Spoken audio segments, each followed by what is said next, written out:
Hello students, how are you all? I hope you all are fine and well at your home. My name is Lakshmi Sharma and I am your biology educator in NEET Sarathi Kota.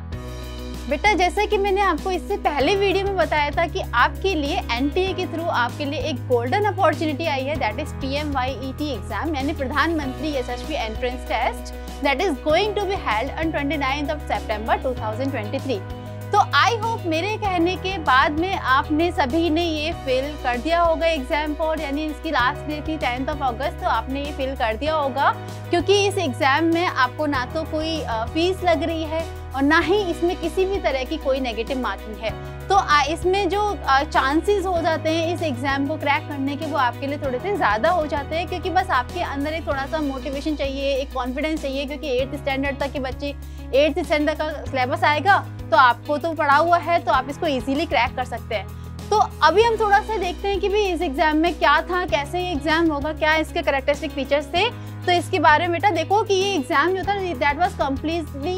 OMR based, यानी MCQ type के questions होंगे आपके लिए, negative marking इसके अंदर नहीं होगी। और आपके लिए जो इसका मेन फ़ायदा ये होगा कि जो एग्ज़ाम है दैट इज़ बाइलिंगुअल, यानी आपको जो हिंदी एंड इंग्लिश ये दोनों ही मोड वाले स्टूडेंट्स आप इसको दे सकते हैं। तो हिंदी मीडियम वाले जो बच्चे होते हैं उनके लिए एक गोल्डन अपॉर्चुनिटी हो जाती है कि भाई वो भी इस एग्ज़ाम को दे सकते हैं और उनका भी एक करियर आगे कर सकते हैं। तो आपको क्वेश्चन ये आता है कि भाई हमने इस एग्ज़ाम को देना ही क्यों है, तो बेटा इस एग्ज़ाम को देने से आपको स्कॉलरशिप मिलने वाली है, तो स्कॉलरशिप लेना कौन नहीं चाहता है। ठीक है, चलो आगे बात करते हैं कि इसमें नेगेटिव मार्किंग नहीं होगी और सिलेबस क्या रहेगा। तो अगर आप 9th क्लास के बच्चे हैं तो जो सिलेबस रहेगा वो कम्प्लीटली 8 तक का रहेगा, and if you are in 11th standard तो आपका जो सिलेबस रहेगा वो आपका 10 तक का रहेगा, यानी जो आपने पीछे पढ़कर आए हैं वही से रिलेट करता हुआ आपको अपने टेस्ट देना है। कहीं आपको आगे के कुछ क्वेश्चंस आपको नहीं पढ़ना है, कम्प्लीटली NCERT बेस्ड होगा, NCERT से बाहर नहीं जाने वाला है आपका सिलेबस।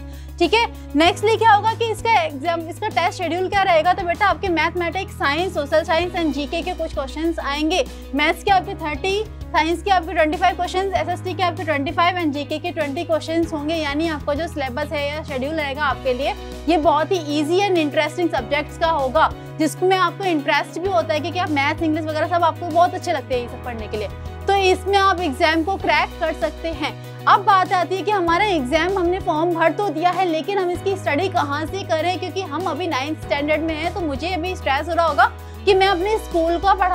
पढ़ाई करूं या मैं अपने 8th क्लास की स्टडी कहाँ से करूं, क्योंकि 8th क्लास पे तो फोकस देने का टाइम ही नहीं बचता है, स्ट्रेस ही इतना हो रहा है। तो बेटा इसमें बिल्कुल भी आपको स्ट्रेस अप होने की, वरीड होने की ज़रूरत नहीं है, क्योंकि NEET सारथी कोटा आपके लिए लेकर आए हैं online and offline test series, जिसमें आपको मिलेंगे बेटा बहुत सारे टेस्ट आप दे सकते हैं, जिनकी हेल्प से आपके अंदर एक कॉन्फिडेंस क्रिएट हो जाएगा, एज वेल एज आप अपने आप को फील कर पाएंगे कि yes now I am ready for the test,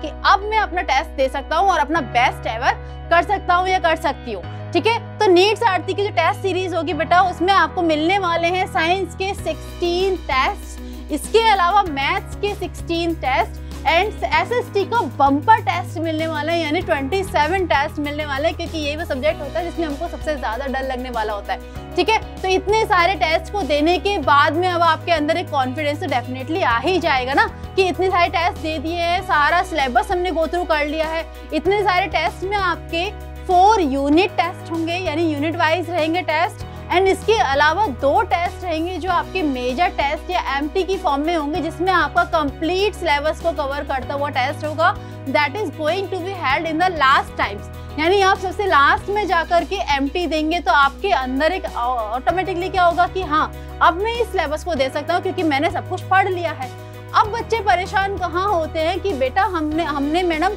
तैयारी तो कर ली है, हम यहाँ पे 8th क्लास के स्टैंडर्ड के लिए तैयारी भी कर रहे हैं, टेस्ट यूनिट टेस्ट भी दे दें, लेकिन प्रॉब्लम आती है कि हमारे कुछ चैप्टर्स क्लियर नहीं हैं जो हमने 8th क्लास में स्किप कर दिए थे या हमको समझ में नहीं आए हैं। तो बेटा उसके लिए भी डरने की ज़रूरत नहीं है, क्योंकि NEET सारथी आपके लिए ऑनलाइन प्लेटफॉर्म पर लेकर आए हैं आपके लिए कुछ ऑनलाइन टेस्ट, यानी चैप्टर वाइज टेस्ट होंगे जिनको आप ऑनलाइन दे सकते हैं। ऐप डाउनलोड करें या फिर आपको डिस्क्रिप्शन बॉक्स में आपको लिंक मिल जाएगी, वहाँ से आप इसको एक्सेस कर सकते हैं। तो उस टेस्ट में आपको बेटा क्या मिलने वाला है, इस टेस्ट के अंदर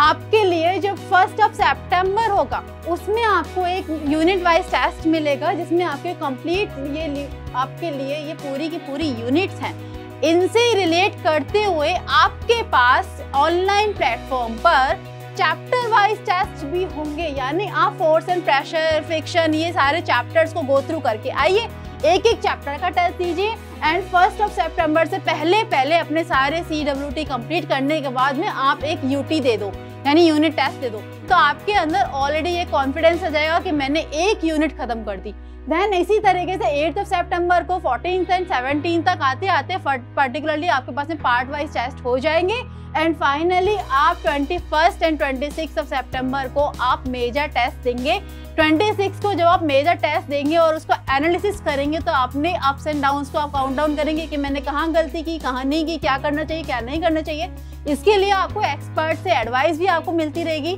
ठीक है। अगर आपको हमारा कोई सेशन चाहिए हो तो हम आपके साथ हैं ही सही, तो इसीलिए आप इसको बिल्कुल भी मिस ना करें, क्योंकि आपके लिए एक गोल्डन अपॉर्चुनिटी है, ठीक है। आपको टेस्ट देना है। इस वीडियो को आपको ज़्यादा से ज़्यादा आपको लाइक करना है, अपने फ्रेंड्स के साथ शेयर करना है, ताकि वो भी ये